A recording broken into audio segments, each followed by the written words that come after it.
दोस्तों नमस्कार, कैसे हैं आप सभी? तो चलिए सबसे पहले आप सबों के लिए एक जोरदार ताली होनी चाहिए। Thank you. चलिए मैं संतोष कुमार आप सभी महत्वाकांक्षी लोगों का इस सिस्टम के बैनर तले सक्सेस सपोर्ट सिस्टम में आप सभी लोगों का तहे दिल से स्वागत और अभिनंदन करता हूं।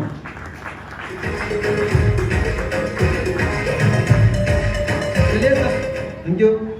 कुछ भी कहने से पहले मैं ये कहना चाहूंगा, सबसे पहले मैं उस परमपिता परमेश्वर को साक्षी मान करके उनको सबसे पहले नमन करना चाहूंगा कि आज हम सभी को हमें आज जो मानव योनि में जन्म दिया है, कहीं ना कहीं कुछ सोच करके यहाँ पे भेजा है।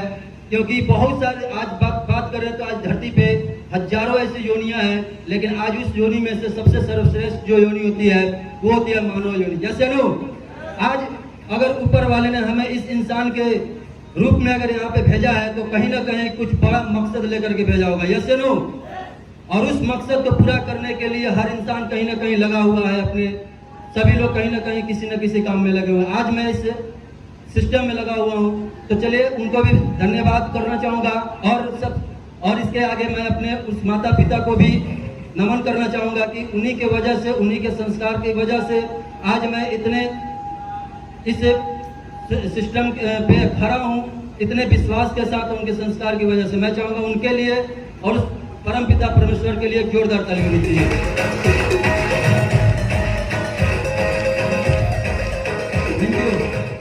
और इतनी बड़ी जो सिस्टम आज मेरे साथ में मिला हुआ है, success support system safe shop, इसमें कहीं ना कहीं सबसे बड़ा अगर हमारे साथ में किसी व्यक्ति का योगदान है तो हमारी पत्नी का है। तो मैं चाहूँगा उनके लिए भी जोरदार ताली होनी चाहिए। और इस सिस्टम में आगे बढ़ाने का जो जिम्मा लिया उन्होंने, उनका मैं नाम तो लूंगा, लेकिन चाहूँगा मैं उनके नाम लेने से पहले जोरदार ताली उनके सम्मान में बजनी चाहिए। तो मैं उन व्यक्ति का नाम लेना चाहूँगा जिसके हाथ पकड़ करके कहीं ना कहीं इस बिजनेस में जीरो से लेकर के आज इस मुकाम पे आया हूँ। तो मैं उस व्यक्ति का नाम लेना चाहूँगा, मिस्टर दिलीप कुमार सर के लिए जोरदार ताली होनी चाहिए। Thank you.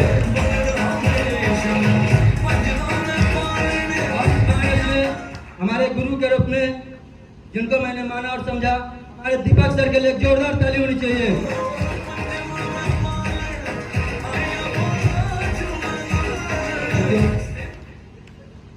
और इस बिजनेस में अगर मैंने किसी को मेंटर के रूप में देखा तो हमारे सामने बैठे हुए हमारे महागुरु के रूप में नयन मैडम और हमारे दशरथ सर के लिए भी एक जोरदार ताली होनी चाहिए। जोरदार।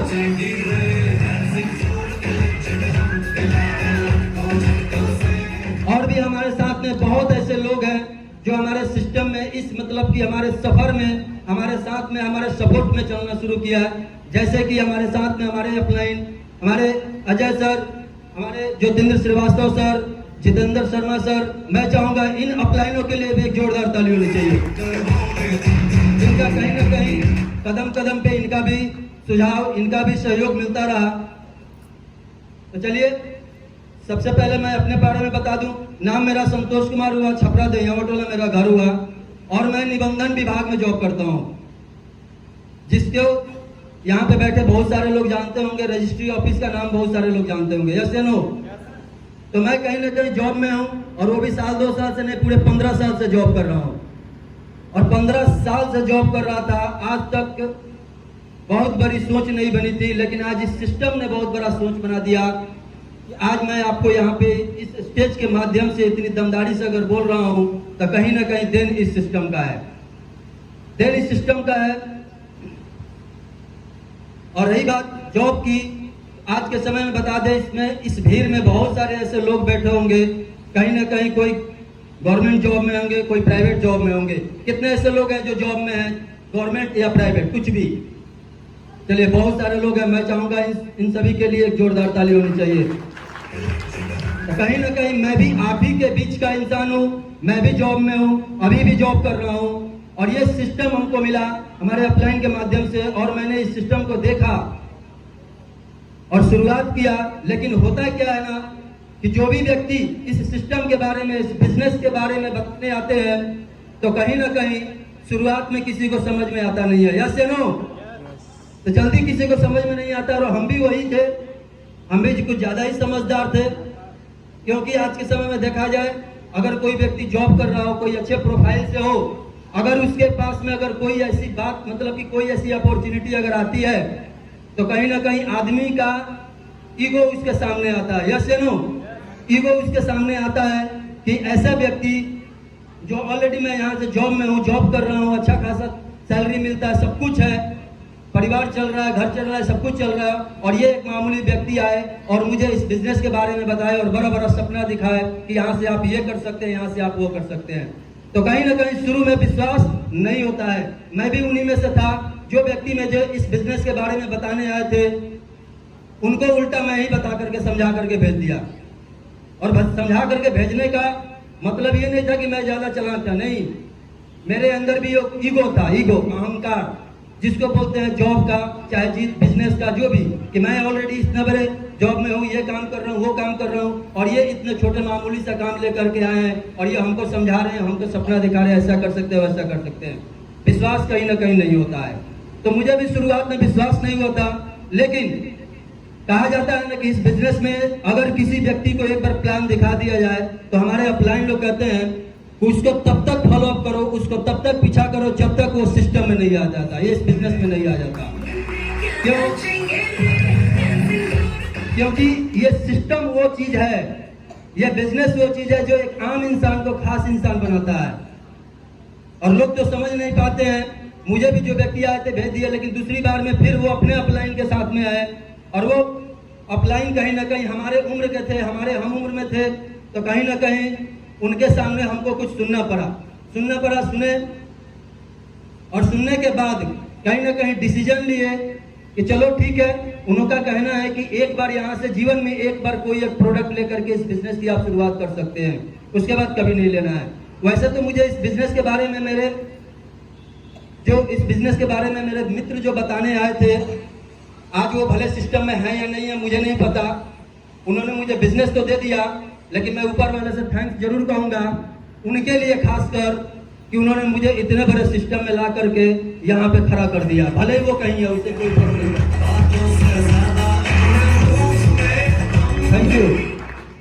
तो मुझे इस बिजनेस में मतलब कि अपने अपलाइन के साथ में आए, मुझे समझाए, मैंने उनकी बातों को थोड़ा बहुत तवज्जो दिया, समझा, और समझने के बाद मैंने ये डिसीजन लिया कि चलिए जो मित्र जो मुझे बिजनेस के बारे में बताए हैं कहीं ना कहीं वो मेरे करीबी है, बहुत खास है, ये सोच करके कि कहीं वो बुरा ना मान जाए, मैंने इस बिजनेस को ज्वाइन करने का डिसीजन ले लिया कि चलो ठीक है, एक बार 10,000 रुपया दे करके देखते हैं क्या जाता है। अगर एक हाथ से देते हैं तो दूसरे हाथ से ले भी लेते हैं। यस या नो? यहाँ पे बात आती है शॉपिंग करने की, तो शॉपिंग हम कहाँ नहीं करते, बहुत सारे प्लेटफॉर्म है, बहुत सारे मार्केट में शॉपिंग मॉल, शॉपिंग आपके दुकान खुले हुए जहाँ से हम आए दिन शॉपिंग करते रहते हैं। शॉपिंग किया विश्वास करके और एक प्रोडक्ट ले लिया सिर्फ उनके कहने की वजह से कि कहीं बुरा ना मान जाए। और शुरुआत में ज्वाइन तो बहुत सारे लोग कर लेते हैं, लेकिन कहीं ना कहीं उनका विश्वास मजबूत नहीं होने की वजह से वो काम नहीं करते हैं। मैंने भी यही किया, ज्वाइन तो कर लिया, लेकिन लगभग 2 महीने 2.5 महीने तक इस बिजनेस को मैंने सीरियसली नहीं लिया, मतलब काम नहीं किया। ज्वाइन कर गया था, काम नहीं किया, लेकिन बार बार उन लोगों के कहने की वजह से थोड़ा सा इसमें मैंने इंटरेस्ट दिखाना शुरू किया, 2 लोगों को बताना शुरू किया। तो शुरुआत के 1 महीने में मैं बता दूं मेरे साथ में 12 लोगों की टीम बन गई थी।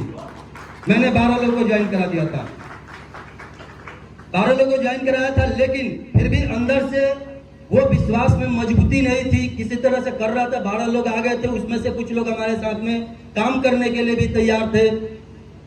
और कहा जाता है ना कि जब तक सिस्टम की जानकारी अगर प्रॉपर वे में हमें न मिले तो कहीं ना कहीं हमारा विश्वास कमजोर रहता है। लेकिन इसी बीच हमारे अपलाइन, हमारे मेंटर की वजह के मदद से इन्होंने कहा कि संतोष जी, एक आगरा के अंदर एक बहुत बड़ा डायमंड सेलिब्रेशन होने वाला है, अगर आप इस बिजनेस के अंदर डायमंड बनना चाहते हैं तो आपको डायमंड बनते हुए अपनी आंखों से देखना पड़ेगा।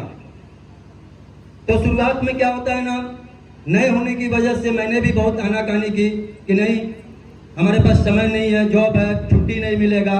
लेकिन उन्होंने उनके बार बार कहने की वजह से मैंने जाने का डिसीजन लिया और वहां पे गया, और जाने के बाद वो डायमंड शिप देखा, और देखने के बाद मन में 100% नहीं 200% विश्वास हुआ कि इस बिजनेस में डायमंड बना जा सकता है।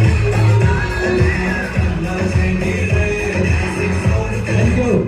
और मैंने उसी समय कसम खाई, उसी हॉल में आगरा के जेपी पैलेस 5 स्टार होटल के अंदर बैठ करके उसी भीड़ में मैंने कसम खाया कि संतोष कुमार चाहे जो कुछ भी हो जाए अपने लाइफ में एक बार डायमंड जरूर बन के दिखाना है, डायमंड जरूर बन के दिखाना है। और बस उसी मोटिवेशन के साथ मैंने इस काम को करना शुरू किया और आज करते करते देखिए बहुत सारे लोगों के मन में होता है, शुरुआत में ज्वाइन करते हैं और सोचते हैं कि हमारे साथ 2 नहीं बनेंगे, 4 नहीं बनेंगे, हमारा बिजनेस नहीं चलेगा, मैं कैसे करूंगा।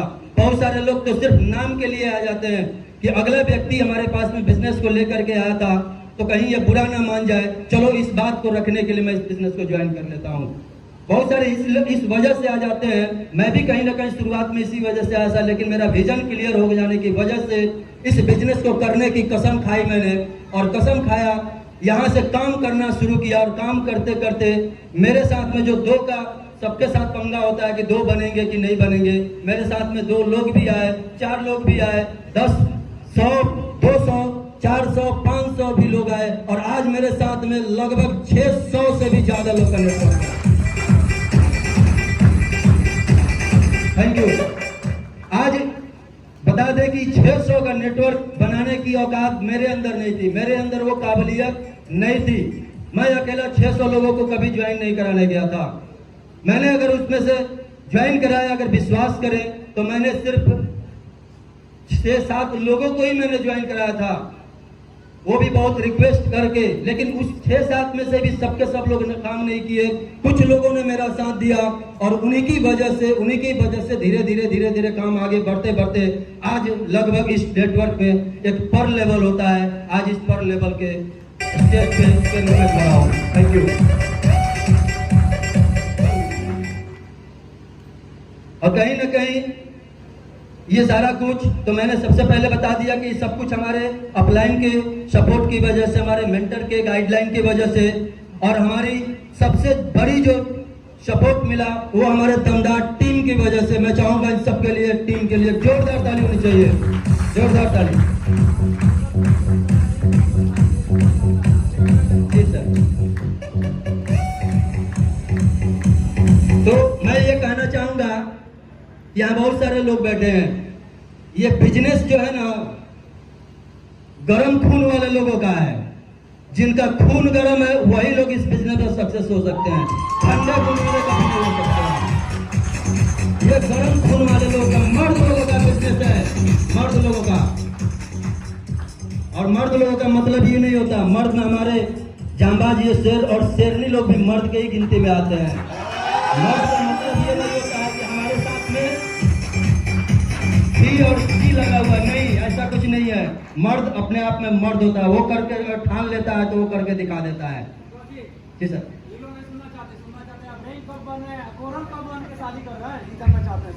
बहुत जल्द सर, बहुत जल्द। और चलिए ज्यादा समय नहीं है, सर के माध्यम से बोला जा रहा है, तो चलिए ज्यादा नहीं बात करेंगे। और इस बिजनेस में जो है आज ये इस लेवल को लिया और ज्यादा नहीं, बहुत कम ही रह गया है अगला लेवल कोरल लेने के लिए। तो मैं आप लोगों से कमिटमेंट करता हूं कि आने वाले अगले फंक्शन में, जब भी अगला फंक्शन होगा, उसमें आपके साथ मैं इस स्टेज पे आपके सामने कोरल बन करके खड़ा रहूंगा। और रैंक की बात है तो पहला रैंक तो मेरा अचीव हो चुका है, बस कुछ ही कम है। हमको लग रहा है कि 1 से 2 वीक में हमारा दूसरा रैंक भी कंप्लीट हो जाएगा। Thank you. तो चलिए अब ज्यादा बात नहीं करेंगे, लेकिन एक छोटा सा कहानी जरूर सुना करके खत्म करेंगे। क्या आप सुनने के लिए तैयार हैं? yes! मैंने बोला कि ये बिजनेस शेर लोगों का बिजनेस है। कैसे? क्या शेर कहने से शेर हो जाते हैं क्या? नहीं, शेर के लिए शेर वाला जिगरा भी होना काफी है, जरूरी है। तो इसी पे एक छोटा सा मैं कहानी करके और इसकी अपनी बात को यहीं पे समाप्त करूंगा। एक मदारी था और एक जंगल में जा रहा था, और जंगल में जाते जाते उसने क्या देखा कि एक चूहा, जंगल में देखा कि एक चूहा डर के मारे कांप रहा है। और वो मदारी उसको देखा और बोला कि अरे भाई तुम कांप क्यों रहे हो, बिल से बाहर क्यों नहीं निकल रहे हो? तो उसने बोला अगर बिल से बाहर निकल तो जाऊं लेकिन बिल्ली खा जाएगी। वो बिल्ली के डर के मारे वो बिल से बाहर नहीं निकल रहा था। तो उसने मदारी ने क्या किया, अपनी जादू की छड़ी निकाला और घुमाया और उसको बिल्ली बना दिया। उसने बोला कि ले अब मैं तुझे बिल्ली बना देता हूँ, चल। फिर कुछ दिन बाद जब उसी जंगल में गया तो वो बिल्ली को भी देखा कि बिल्ली भी डर के मारे कांप रही है। अब वो बोला कि क्या हुआ, अब तो तुम्हें बिल्ली बना दिया, अब क्यों डर रही हो? तो उसने बोला कि अब क्यों नहीं निकल रही हो? तो उसने बोली कि मैं निकल तो जाऊं लेकिन कुत्ता खा जाएगा। उसने फिर जादू की छड़ी को निकाला और घुमाया और उसको कुत्ता बना दिया। कुत्ता बनाने के बाद जब वो कुछ दिन बाद फिर उस जंगल में जाता है तो देखता है क्या कि वो कुत्ता भी डर के मारे कांप रहा है। अब वो बोला कि अब क्या हुआ, अब क्यों डर रहे हो? तो बोला कि निकल तो जाऊं, शेर खा जाएगा। तो उसने क्या किया, जादू की छड़ी घुमाया और उसको शेर बना दिया और बोला कि ले अब तू डायरेक्ट शेर बन, अब तू जंगल का राजा बन जा। लेकिन हुआ यूं कि फिर कुछ दिन बाद गया और देखा क्या कि वो शेर भी डर के मारे कांप रहा है। वो शेर भी डर के मारे कांप रहा है। उसको रहा नहीं गया और उसने पूछा कि अब क्या हुआ, अब क्यों कांप रहे हो? अब तो तुम्हें जंगल का राजा बना दिया शेर। तो कहा कि निकल तो जाऊं लेकिन शिकारी शिकार कर लेगा। अब मदारी को बहुत गुस्सा आया और उसने दोबारा अपनी जादू की छड़ी निकाली और घुमाया और उसको वापस शेर से चूहा बना दिया। और उसने एक बात कही जो बहुत सीखने वाली बात है कि कोई भी व्यक्ति, कोई भी चूहा जादू की छड़ी घुमाने से चूहा शेर नहीं बनता। शेर बनने के लिए शेर का जिगरा होना काफी जरूरी है।